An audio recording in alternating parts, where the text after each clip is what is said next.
Hi everyone. We're going to talk about the different economies that there are today.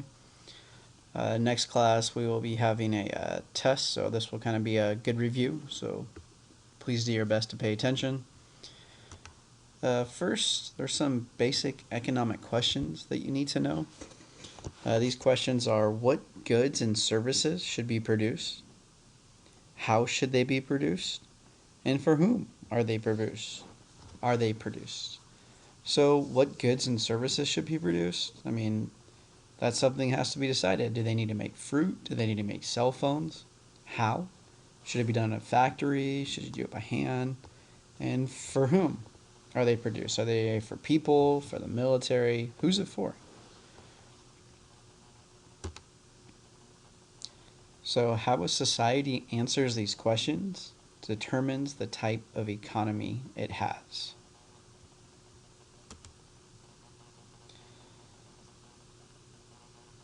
So, for us, we're only going to focus on free market, command, and mixed economies. Traditional economy, I'm not. Don't worry about that one.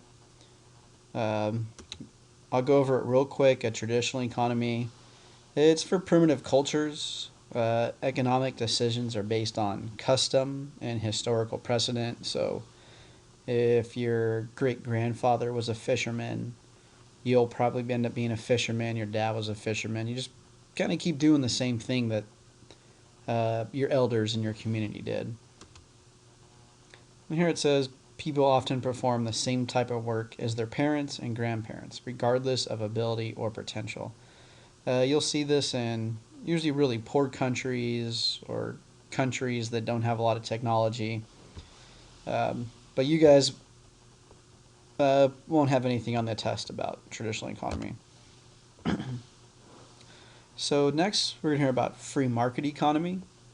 It's often referred to as capitalist.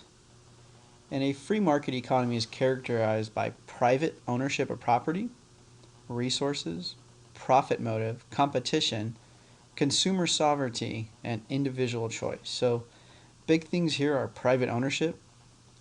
Government doesn't own it, it's private. Anybody can open a business.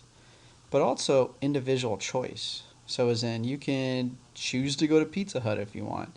You can go to Sonic. You can go to McDonald's. You can go to Starbucks. You're free to go wherever you want. There's more than one coffee place. You can go to Starbucks. You can go to Pete's. You can go to McDonald's for coffee. It's your choice. Do what you want. The other big thing is competition.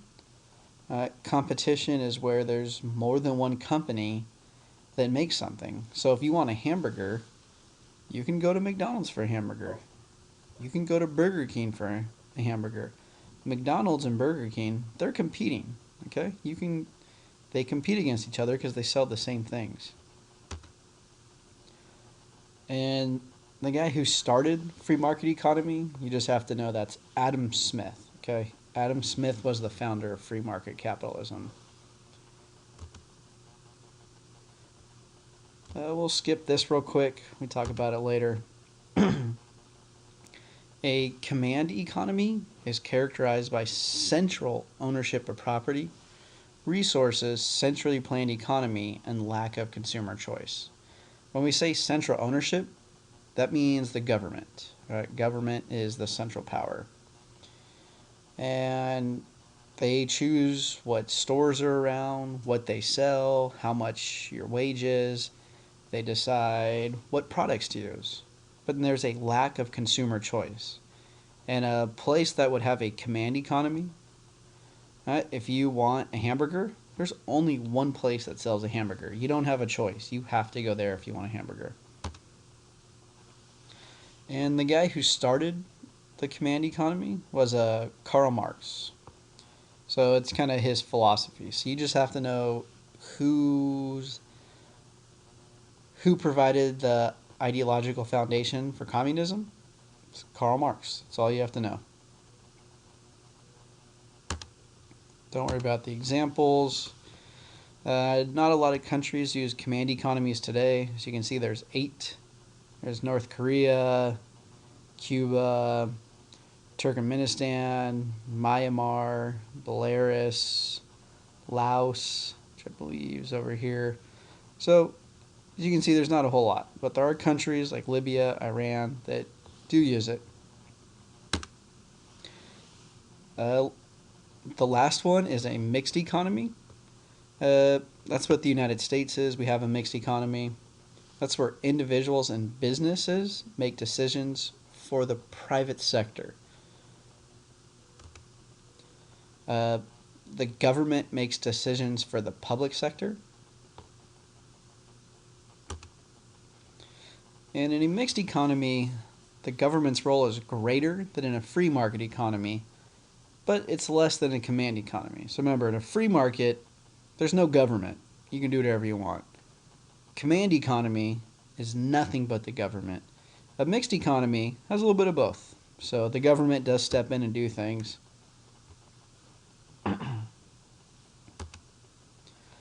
Most economies today are mixed economies. So next we're going to talk about the government's role in the economy and individual economic freedoms. So the degree of economic freedom in a nation tends to be directly related to the degree of political freedom its citizens enjoy. So these pictures kind of show in a command economy, you only have one choice. Free market, lots of choices. So in command economies, you have limited economic freedom and limited political freedom. So if you want to go to a Burger King in a command economy, they may not have it. There's only one place that sells burgers, or there's only one place that sells t-shirts, and that's where you have to go. And those type of countries tend to also have little political freedom, as in you can't vote, you don't have any choice in the type of government it is, the leaders are just there, you don't have any freedom. Democratic nations, which are free and mixed economies, they have a high degree of economic freedom, but they also have a high degree of political freedom. People can vote. You vote for senators, you vote for congressmen, you vote for mayors, you vote for legislation, like should they raise taxes, should they lower taxes. You're going to vote for the president, you're going to vote for councilmen, school board. In democratic nations, there's a lot of political freedom, just like there's lots of economic freedom. There's tons of places where you can go eat. If you want to get paid more money, you can go work anywhere. Nothing stops you.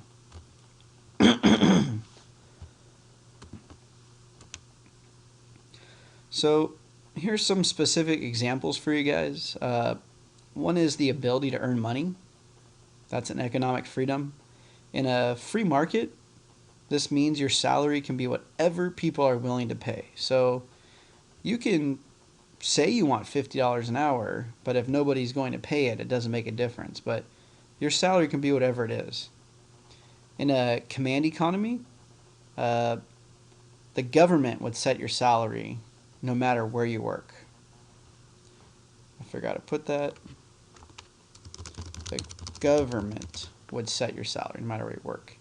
In a mixed economy, the government, they'd allow you freedom of salary, get whatever you want, but they could have a minimum wage. Like the United States, this is what we have. You cannot get paid less than, I believe, $8 an hour. That's the federal minimum wage because the government steps in and says that. The right to purchase property, so if you want to buy a house. In a free economy, you can purchase any property you want, and sellers can charge any price they want. In a command economy, the government controls what can be bought and for how much. So in a free market economy, you want to buy a house down the street, no problem. You can go buy that house. In a command economy, you can go buy the house if you want, but the government might say, yep, this house is $100,000 and that's it. You can't debate, you can't go lower, you can't go higher, that's what it is. In a mixed economy, the government might come in and have certain houses cost less so people can afford them. So that's something the United States can do. They can say, this apartment, we want it to cost $500 a month or $1,000 a month. So there's different things in a mixed economy where the government will step in. Another freedom people have is the right to spend incomes on goods and services. So when you get paid, you can do whatever you want. You can go choose how you want to spend that money, which is a A free economy has no limits on what goods you can buy. So if you want to go buy a pack of cigarettes, if you want to go buy a gun, you want to go buy toys, candy, free economy, you can do that. Nothing is there to stop you. A command economy limits what you can buy.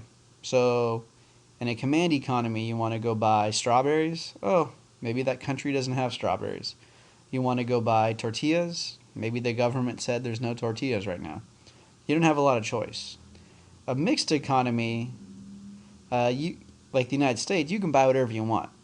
Okay, but there are restrictions. Like you can't buy cigarettes unless you're 18. You can't buy guns unless you do a background check. You can't go buy drugs because the government made them illegal. So a mixed economy has restrictions. So the next we're going to talk about is the right to choose occupations or change jobs. In a free market economy, you can choose any job you want. If you want to leave your job, you can leave. You want to get a new job, whatever. You can do whatever you want. You want to be a doctor? Go for it. You can be a doctor. Nothing will stop you from doing that. In a command economy, you're limited on what jobs you may get. So that's again in a command economy. You want to be a doctor, government says, nope, you have to be a cook or you have to wash floors. And you don't have a choice. That's what you have to do. In a mixed economy, you can get any job you want, but the government may make you get a license and pass a test. So, for instance, me. Okay, I wanted to be a teacher. I couldn't just go apply for a school and become a teacher. In the United States, you have to get a bachelor's degree. I have to get a teaching license. I have to pass multiple tests if I want to be a teacher. In a mixed economy, they won't just let you do whatever you want. You have to prove that you're capable of doing the job. Next right we're going to talk about is the right to make choices about where and how much to save. So next we're going to talk about the right to make choices about where and how much to save. In a free economy, you can save as much money as you like and how much you want to save. You can put money in the bank, you can buy stocks, you can buy bonds. Command economy, the government may not allow you to save, and they may only give you one option as to where you want to save money. So in a command economy, there may only be one bank, and that's the only place you can put your money if you decide to save. A mixed economy, like the United States, gives you freedom on where you can invest or save, but you may be taxed differently based on where you invest. So let's say one day you decide to open a retirement account. In the United States, we have certain retirement accounts that will allow you to not be taxed. But if you want to just put money in the stock market, there's a good chance you're going to be taxed on that. So that would be a mixed economy. You're free to do what you want, but the government can come in and have certain taxes on it.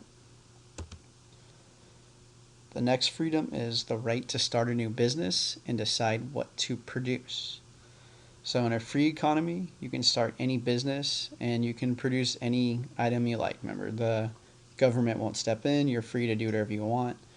In a command economy, the government will limit you. You're limited by the government and what you can produce. So you own a company and you decide you want to sell strawberries. Well, you can't. The government says you have to make bananas or grow bananas. That's what you have to do. In a mixed economy, you may be free to produce what you like, but you can be limited in your production. So the government may say you can make strawberries if you want, but this year we only want you to make 20,000 strawberries. So there can be limitations in a mixed economy, but you're free to choose what you want. And that is it. If you have any questions, let me know. Thanks.